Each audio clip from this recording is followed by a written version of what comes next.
Politics is in the air, elections are in the air, and as a part of it, the Congress party held its Jai Bapu, Jai Bhim, Jai Samvidhan rally in Belagavi in Karnataka. Originally, this was to take place on the 27th of December last year, but was postponed due to the passing away of Dr. Manmohan Singh. However, even though the rally took place in Karnataka, its connection to the Delhi polls is unmistakable. Rahul Gandhi is now on a mission to try and regain the Congress's traditional Dalit vote bank and even succeeded to an extent in the 2024 Lok Sabha election by playing on the imagery of Dr. B.R. Ambedkar and the Constitution of India. He followed this up by sporting the trademark deep blue of Dalit politics in Parliament along with other INDI members. But the Congress isn't the only one. The outreach to the sizable Dalit vote in the Delhi elections is a part of every party's poll strategy this time around. And each party made it a point that they gave a symbolic hat tip to the community by doing the rounds of Valmiki temples both for campaigning and before filing their nominations. But the question is, did this outreach stop at tokenism or is there any real representation? Before we go any further, let's tell you why all this effort and outreach is being made. The 24.6 lakh Dalits in Delhi make up 17% of the total voters in the state. That's nearly 1/5.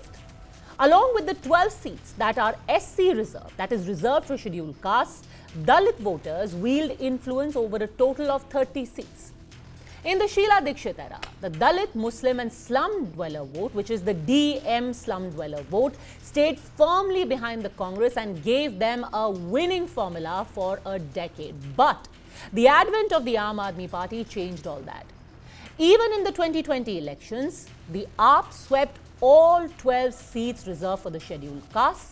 You can imagine the support they enjoyed in the community from the fact that the reserved seats they won had as much as 44% Dalit population in Sultanpur Majra and 41% in Karol Bagh and so on. So it's a hefty vote and it nearly unanimously backed the Aam Aadmi Party.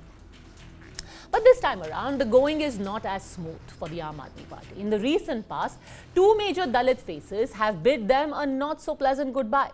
First, Rajendra Pal Gautam quit the cabinet and the party in 2022 after a very unsavory controversy.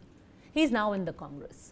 Then, the man who replaced Gautam in the Arvind Kejriwal cabinet, Patel Nagar MLA Rajkumar Anand, also flew the coop in April last year. He now has gone to the BJP. So everyone wants Dalit votes. Everyone is reaching out to them. Everyone is wooing them. Are they giving them as many tickets? An analysis of the candidate list shows quite the opposite. Ironically, the parties who speak the loudest for increasing the representation of Dalit Pichda Alpsankyak in politics and public life ended up giving almost half their tickets to upper castes. In Delhi, 48% of the candidates fielded by Aam Aadmi Party are upper caste, much in excess of their numerical strength, which is roughly around 30%. Which means that the upper castes in Delhi are just 30% of the total voters, but got 48% of the tickets from ruling AAP. At second position is the BJP and its allies at 45%, and the Congress is also at a sizable 35%. If one was to look only at the Brahmin population, their growth and over-representation becomes even more stark. Brahmins constitute about 13% of Delhi's population, but when it comes to the number of MLAs from this community, this number went from 10% in 2008 to 13% in 2013. In 2015, it zoomed to 20% and stayed at 20% in 2020.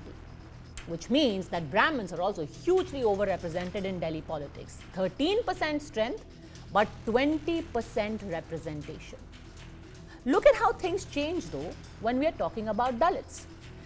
Dalits got tickets to the seats, only the seats that are reserved for them, with the result that their representation remains just about proportional to their size, which is 17% of the population.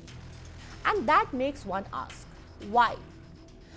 Why is it that all the parties speak of Dalit rights and Dalit representation, but they are not walking the talk when it comes to actually giving them tickets?